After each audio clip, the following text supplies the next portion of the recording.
his administration has a blood stain. Blood stain from the NSAS protest. Yes, a lot of Nigerians still carries that in their heart and were not satisfied with the way he handled it. Well, now in the area of security, I mean, when we want to compare security, some people can say that he didn't do well, but if you want to compare what the government he took over from, and talking about President Jonathan's administration, we all would agree that there was a significant reduction in attacks. I mean, 92%, according to research, reduction. We all know that Jonathan's time, it was like every day Boko Haram was like attacking here and there. But when he came in, he reduced. There was this, talks about that people were the ones instigating it during Jonathan's time, but nobody has proof about that. But one thing we will all agree is that compared to both administration, both tenures, President Muhammadu Buhari's time saw a significant reduction in insurgency. That's a fact.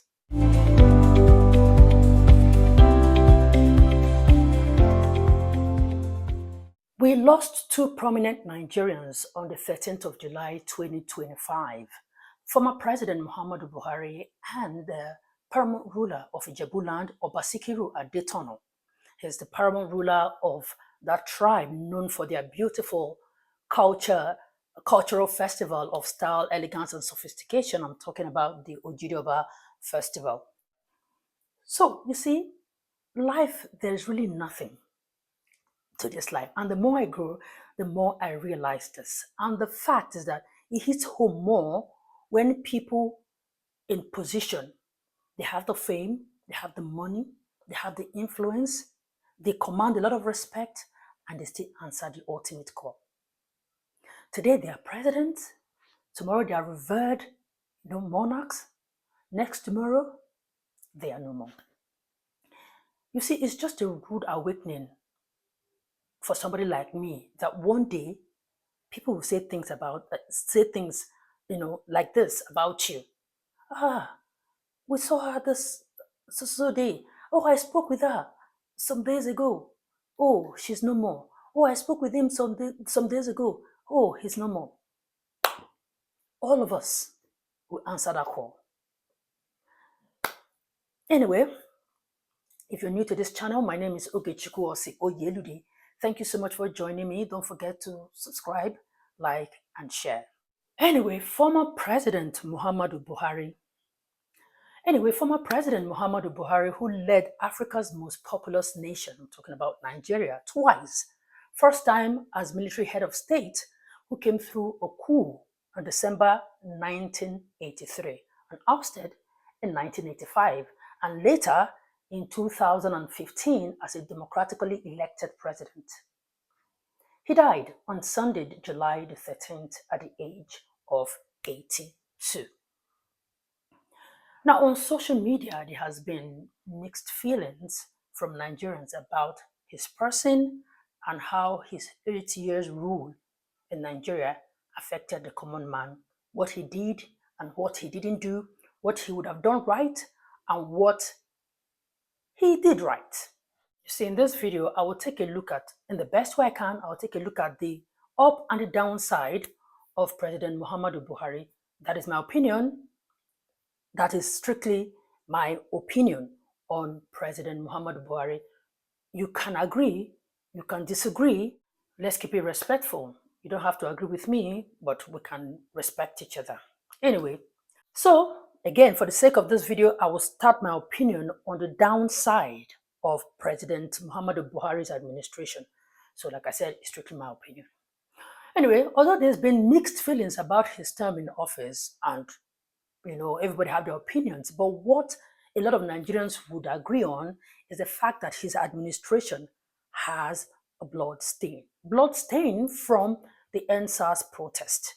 Yes, a lot of Nigerians still carries that in their heart and were not satisfied with the way he handled it. Now, you would recall that on October 2020, when we are all still trying to figure out our lives owing to COVID pandemic, thousands of Nigerian youth took to the street to protest the special Anti-Robbery Squad, otherwise known as SARS. Now, it's a police unit accused by human rights groups and others of extrajudicial killings, torture, and extortion. Now, although Buhari's administration responded by disbanding the units, but the protest continued and even grew stronger with broader demands for better governance. But this time, his government deployed security forces to resist the demonstration. Well, we all know how it ended. Anyway, October 20th, soldiers opened fire on peaceful protesters in Lagos, killing at least 12 people. That's according to right groups. President Muhammadu Buhari didn't acknowledge the shooting at all. Now, in a nationwide address, he called the protesters rioters and warned them against undermining national security. People were really upset. Nigerians were upset. And you see, Nigerians will never, never forget this. Till date, they're still demanding for justice for those affected. So that is one part that still remains a stain in Buhari's administration. Now, the second one, another incident that somehow marred Buhari's administration is the ban on Twitter.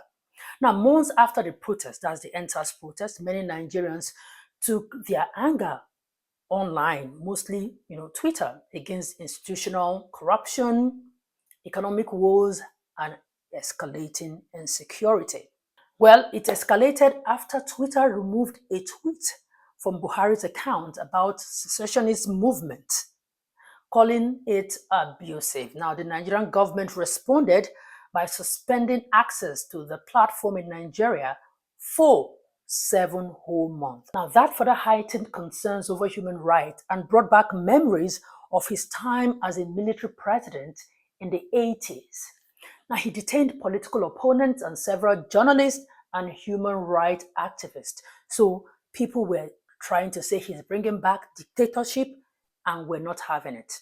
Now, the third one is an ailing economy. Buhari pursued economic policies that Nigerians said imposed huge strain on the economy, forcing it to dip into recession in 2016 and 2020. Now, we remember in 2019 when he closed the border to all goods with the goal of, promoting locally made product, especially agricultural produce. Now, that sparked, surging inflation. Also, in the face of a dollar shortage as a result of slump in oil production and falling oil prices globally, his government pegged the local currency to the dollar at an artificial rate, worsening the naira's value. Report says that Buhari left a legacy of debt that this government is still paying. Now, let's move to security and how the Buhari's administration, fared. A lot of people believe that he failed to rid Nigeria totally of insecurity woes. His government, they were always, declaring that Boko Haram has been technically defeated. What that meant, or a lot of Nigerians didn't understand. During his time in office, there were a series of attacks. One of them is the attack on a train near the capital, Abuja. Trust me, a lot of people have their reservations when it comes to security and Buhari's administration. While some people said he tried, others are of the opinion that he could do it, but couldn't rid the country totally. But on the other side, we're going to now look at the good side of President Muhammadu Buhari's administration. You see, we can all say whatever we want to say about President Muhammadu Buhari. But one thing that we can all agree on is that this man was pretty much a very decent and disciplined man. Now, he was moderate in his doings, both in public and private. He was not even known to be that person that will acquire wealth like the others are doing. Like, he didn't really flaunt wealth. He didn't. He was just moderate in his lifestyle and he was perceived as incorruptible. So say whatever you want to say, but this, we all can agree to that.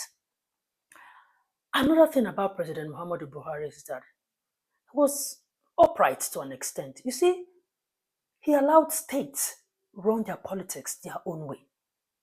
Not these days that they are all trying to capture Nigeria to make Nigeria one state.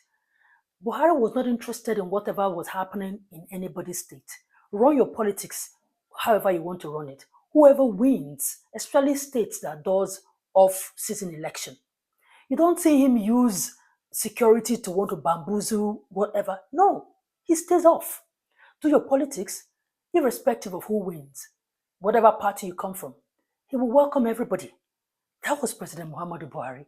I mean, we all know what obtains today in politics. So if one brings out that part, you would want to think that that is really a good thing, because what we are seeing these days, it's nothing to write home about. Because if it was President Muhammadu Buhari, all these governors who are jumping to other parties because they want to secure their position, they will know that President Muhammadu Buhari will not interfere.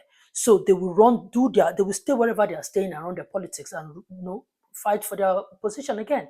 But this time they don't know what President Tinubu will do. So all of them are trying to jump ship and join him and all of that. So to a large extent, when it comes to politics, he never interfered, he never meddled, he just stayed off people's states and he was just in his federal doing his thing. Also, President Muhammadu Buhari showed strong will to fight corruption.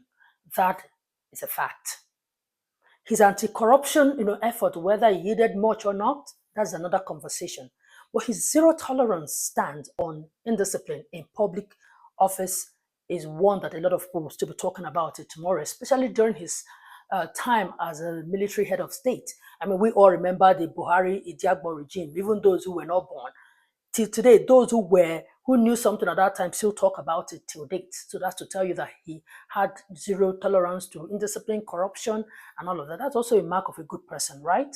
So yeah, again, it was widely reported that his administration recovered a lot of looted funds. And he also implemented measures, like the Treasury single account to block Treasury leakage, reportedly saving an average of 4 billion naira monthly in banking charges. That's a good one. Now, where those recovered funds, were channeled to, that remains a mystery, but it was on record that he did that to save money. Also, a lot of alleged corrupt ex-government officials were jailed during his time. Although critics have, however, raised concerns about the fairness, pointing to issues of selective prosecution and a perceived lack of transparency in some instances. But by and large, he tried to fight corruption in the best way, and he did his best. Now, for infrastructural development, railway network revival was significant progress during President Muhammadu Buhari's administration. Now, he was reviving and expanding the country's railway system, completing projects like the Abuja, Kaduna, Itakpe, Warri, and the Lagos-Ibadan standard gauge rail line. So we know that. Also, the second Niger Bridge, it was the long-awaited project. When he came, he completed it during his tenure. We also know about the much talked about Lekki Deep Seaport. All these are the parts that we will say he did well. Now, in the area of security, when we want to compare security, some people can say that he didn't do well, but if you want to compare what the government he took over from, and talking about President Jonathan's administration, we all would agree that there was a significant reduction in attacks.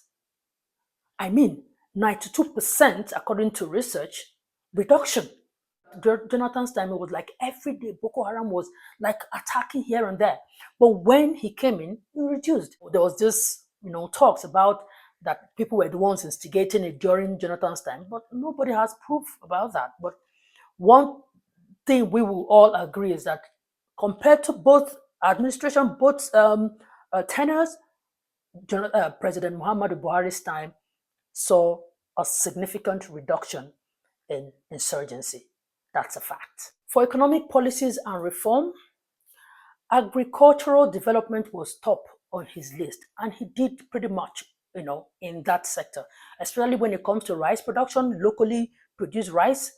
During his time, we saw a decrease in importation and more of buying of, locally produced rice. So I agree he did significantly well in agriculture. The Anchor Borrowers Program boosted local agricultural production, particularly, like I said, rice. Rice was top in the list of the things that we're producing. Now, also the Petroleum Industry Act, PIA, was signed into law after years of delay, aiming to restructure the oil and gas sector and attract new investment. Now, let's talk about social investment programs. There was this school feeding program and also this cash transfer that they give to a lot of vulnerable Nigerians. Now, I think about 5,000 or 10,000, though small, but I mean, there are a lot of people who that was so much to them.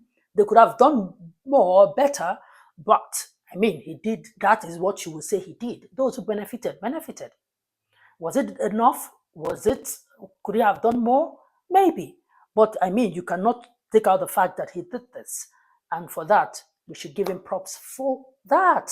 Well, these, in my opinion, are some of the few things I can remember and research could find. I know that there are some good and not so good things that he did I didn't highlight.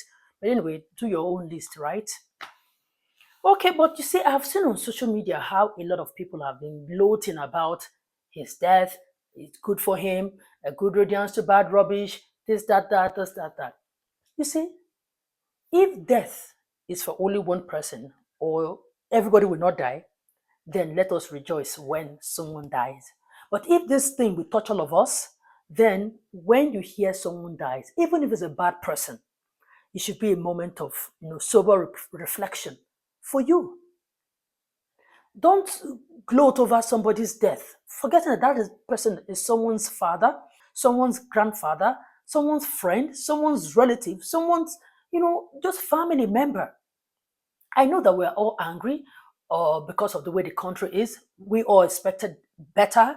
You have your right to say that he didn't do right by a lot of Nigerians. Yes, but let's stay on the issue. Let's call him out for that. For people saying I ain't good for him, he don't die. Don't say, like it's really not a good thing. Where is your humanity though? Let us all be guided because, like I said, death is all what all of us will experience. So we should be very, very careful when we talk about it. You see, you and I, you think we are good people. Trust me, there are people that we have offended. There are people that are not happy with us. There are people that we have done wrong to. So when you pass on today, if the dead can see or can maybe look back, would you be happy if people gloat over you like this? I don't think so. You can say, oh, that one, he presided over a nation, so his own is more. We're all human beings. When we get to wherever we're going to answer to whatever we did, nobody will say because you presided over a nation. They will judge you for how you treated a fellow person. So that's it. Still show your humanity. Rest in peace to the family. Send your condolences. But still stay on the issue. On this video, I said the things I did right and things he didn't do right. Yes. But am I going to be gloating and be saying good for him when I don't even know tomorrow? It's not a good thing to do. I've been seeing a lot of Nigerians on social media. Come on. Come on. Anyway, President Muhammadu Buhari died in a London hospital on Sunday, and Vice President Shetima and the Chief of Staff to the President, Femi Gbajabiamila, are already in London to bring his body back to Nigeria. He will be buried on the 15th of July. That's on Tuesday. Meanwhile, they were there. They also visited the family, his wife, his children, paid their condolences, prayed with the family, and, just generally going to bring his body back. Yeah, let's also not forget that President Muhammadu Buhari had his, funny side. We all will never forget when he said the Azarum. I don't know which party my wife belongs to, but she belongs to my kitchen and my living room and the other room. So he's that person. He had different sides. Let's, while we call out the part he didn't do right, let's also remember that he was also human and did the best he could do. But you see, dying in London is a pointer to a bigger issue. We're all saying a lot of people are just of the opinion that after 8 years, no hospital for you to, stay, for you to receive treatment in Nigeria. You didn't build any hospital. You see, I can also understand why people are really, speaking the way they are speaking, like out of anger or really not happy. The fact that he died in a hospital in London also brings up that conversation about where are the hospitals in Nigeria? Because you people can afford to go to London for treatment, you go for treatment. Now, you spent 8 years in office.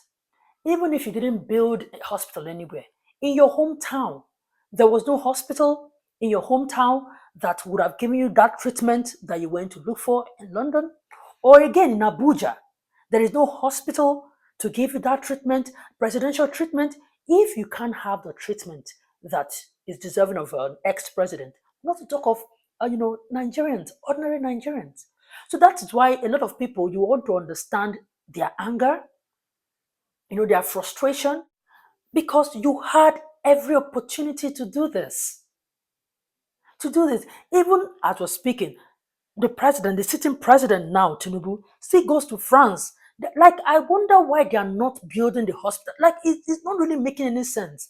Why is it okay for you to be going to London now? You can do it. Even if it's to build a hospital in Bodilon, a good hospital, you can do it. But you prefer to be going to, London or France for treatment? Why? I saw somebody tweeting online saying that even if these people can even if there are hospitals that can treat them in Nigeria, that they go to London for privacy so that whatever is ailing them will not be leaked and their political opponents will not use against them. That is nonsense. That is like a flimsy excuse. Build the hospital. In America, don't is it not in America the Trumps and the Bidens and all of them? Is it not in America that they see their doctors, they attend to their health? Do people take their medical records? I mean, they can keep it private. So that is no excuse, as in my own opinion, that is no excuse. The truth is that they should understand that a time will come. This thing that they didn't do while in office, by the time they leave, they will need it. Because I'm sure that if you ask Buhari, Buhari would have preferred to be taking treatment in Nigeria than traveling abroad. So I don't know why they can't do it while they're in office. Even Tinubu is still repeating that same mistake. Anyway, it's we just pray for God to protect us all, because if we get to that point, we're on our own, really, because they can afford to go abroad for treatment. We can't. By and large, at 82, he tried, he gave his best for his country. Whether his best was good enough is another conversation. He will be buried on Tuesday, the 15th of July, 2025. May his soul rest in peace. Anyway, that's it. Thank you so much for watching. Don't forget to subscribe, like, and share.